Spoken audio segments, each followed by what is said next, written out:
Next, Rand and I are going to discuss what are the most effective and or appropriate finance policies and strategies to promote accessible, equitable, affordable, and high-quality post-secondary education. And overall, how do we improve the system?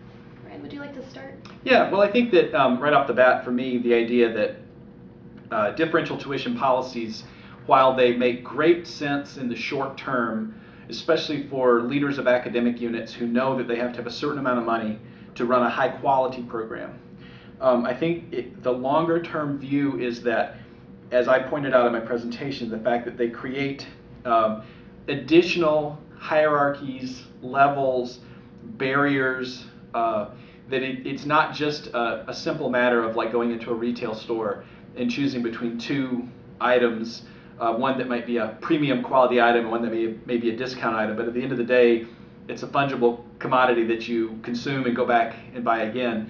Higher education to me is a big, complex a bundle of relationships, power, knowledge, and to start to break it down into these granular pieces and do that, to me, runs quite counter to the idea of higher education being accessible and equitable. And I think in the long term, the programs that get lower tuition may actually suffer in quality. Right. So I guess my gut feeling is that differential tuition programs between programs within the same institution at the undergraduate level is a bad idea for those reasons. And I agree with your approach on that. How do you suggest with the trend for market forces to impede the values that promote accessibility and equitable education? How do you suggest that other units within administration are able to withstand those pressures? Well, and I think a great example of that is the University of Minnesota. The University of Minnesota is the only Big Ten university that doesn't charge differential tuition for undergraduate business majors. Every other Big Ten school that has an undergraduate business program, and Wisconsin was the last one to make that decision in 2007, have implemented additional tuition. At the University of Wisconsin, it's an additional $500 per semester in the base tuition. That's not a fee, like a technology fee that goes directly to computers. I mean, this is the tuition which goes into infrastructure, faculty salaries, etc. So Minnesota's against the tide, running against the tide, and I think part of the reasons why is they know that it encourages, anecdotally, there's not a lot, as I pointed out, not a lot of evidence on this, but anecdotally, students game the system, try to figure out ways around it, that those price differences do change behaviors. Whether or not they actually have that kind of impact on enrollment was the question that I asked. I think, Christy, for you, what it raises for me is, what it says to me is if we need more resources, we need to find ways to do it, and one of the ways would be raising tuition for all students, sure, which goes directly to in terms of the student contribution. It means, I think, that debt is a reality. Right. And so even though in your proposal you would freeze tuition and increase some of these other things, I think the reality is we're going to have to raise a greater percentage of the overall revenue from tuition. For you, my question would be, how does your proposal affect access, equity, affordability, and quality, even though it's dealing with something that's sort of post facto, which is what students end up with when they're done?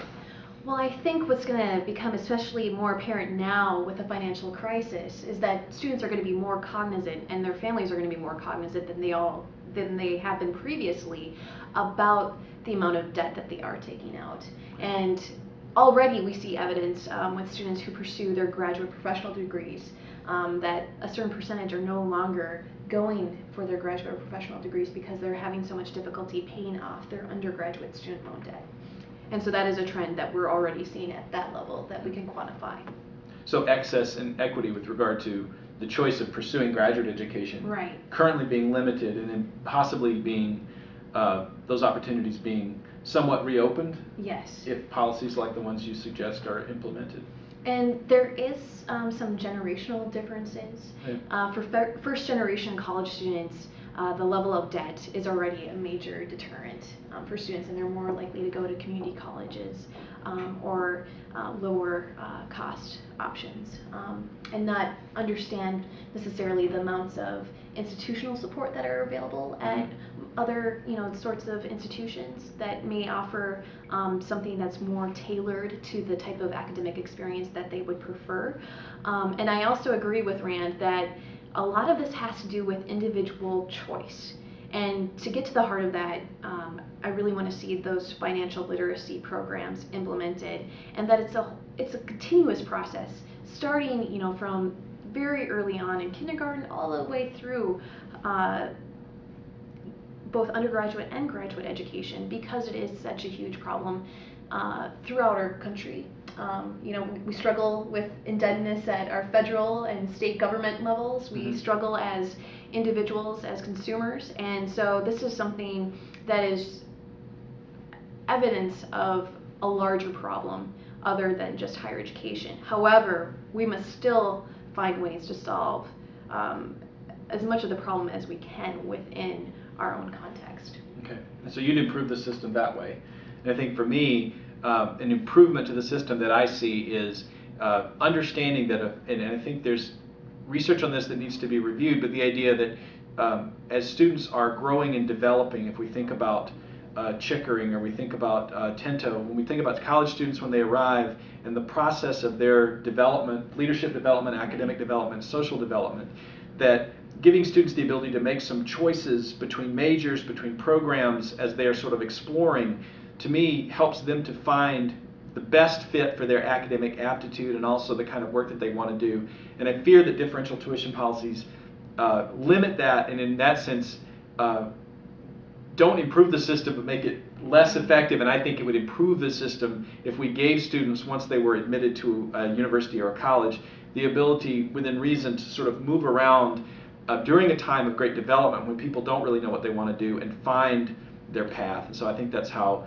I would say that would be that would help improve the outcomes. Sure. They would have a degree that they really want, and I think for what Christy's talking about, they would end up with that degree without being so burdened by debt that it would necessarily negatively affect their postgraduate employment opportunities or graduate school opportunities. And even the student's ability to graduate in and of itself, because students are working full-time and taking on additional responsibilities to pay off the higher tuition. So my concluding remark is that one other way that I foresee we can improve the system is by looking at other models from other countries.